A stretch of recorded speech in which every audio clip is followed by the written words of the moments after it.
Hello everybody, I want to make this video, and this video is going to be about the devil using despair, my friends.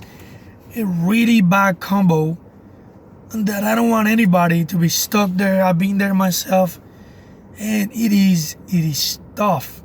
Okay, so I'm going to give you an example how the devil, how he uses despair. Okay,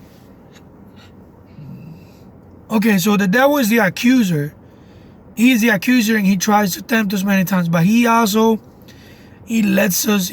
to be idle as well.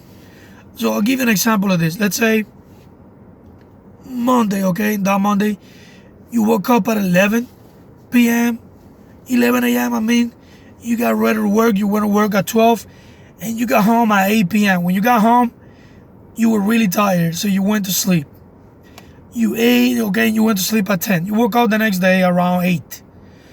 You got breakfast and you watched some video on YouTube.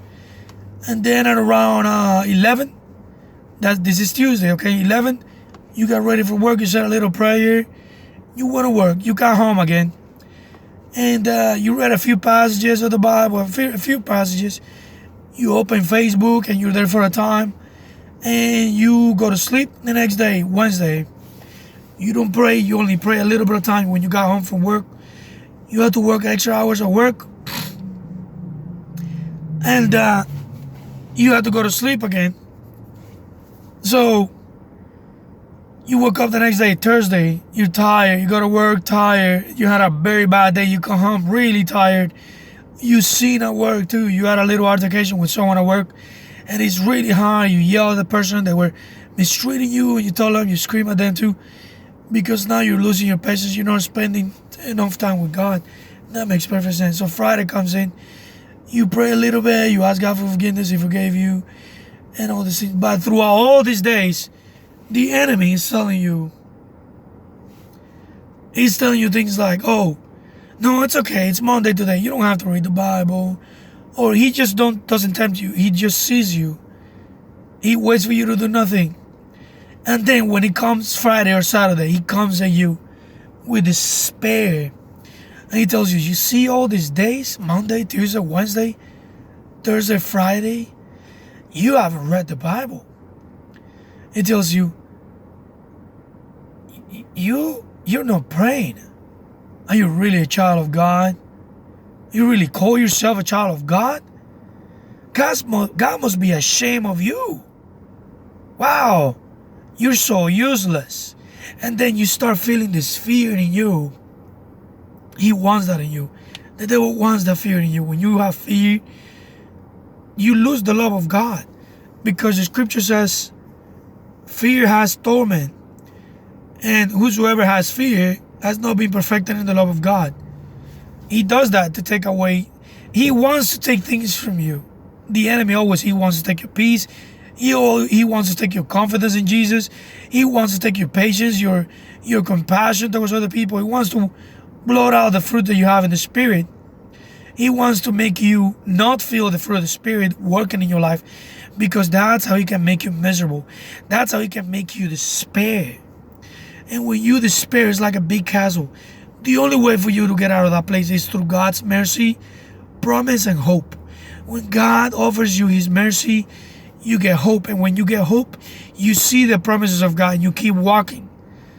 But when the devil makes you stumble like that, with despair, let's say throughout the week, he tempts you, and then at the end of the week, he comes back at you, just trying to put fear in you. Oh, look, you waste your time, you're useless, and all this. So he attacks you.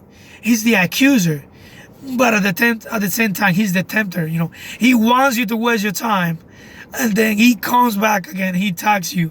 And the same things that he tempts you with, is going to come back again to try to put despair in you. So that, am I really saved? I'm not doing the right thing before God. I'm going to hell. And the thing is, you've been convicted because God is convicting you because of the time that you're wasting, and that's the right thing. But when he convicts you, he forgives you. When he forgives you, he gives you grace. And when he gives you grace, you feel hope and you see his promises and you go forward. But the devil comes at you with a hammer, and he's going to hammer you down. He's going to tear you to pieces because he wants to take things from you. He wants to take your peace. He wants to take your love. When the devil put despair in you, He put despair in you, you're going to get fearful. And you're going to doubt your salvation. And that's not a way to approach God. When God forgives you, He offers mercy and grace. And then you are restored. You are forgiven for what you've done wrong, you see? But not the devil. The devil comes and he wants to take from you. Oh, you spent a whole week without reading the Bible or praying. You didn't fast the day that you promised God you were going to fast. Oh, you're going to hell. And then he takes away your peace. He takes away your helmet of salvation. He takes away your breastplate of righteousness. He takes away your shield of faith. He puts down the sword of the Spirit. He takes out the belt of truth. He pulls out the shoes of the gospel. Prepare a shot for the preaching of the gospel. When He put the spirit and fear in you, you're not going to be able to preach. You're not going to be able to serve God. But God comes in with grace. Grace brings mercy.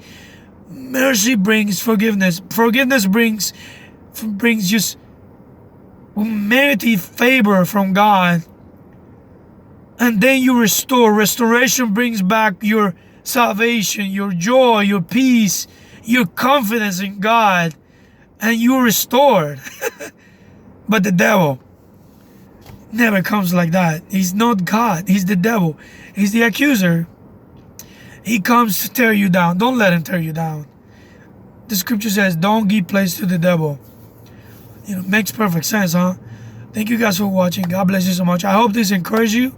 When you are in giant despair, when you're in this big castle of despair, if you cry out to God through faith, He forgives you. He restores you. The forgiveness of God brings restoration. When you're restored, you're able to walk forward, cleansed and forgiving. And He restores what the devil took from you. You see, scripture says, don't give place to the devil. If you willfully sin, you give place to the devil. You see, God says, walk in newness of life. Thank you guys for watching. God bless you.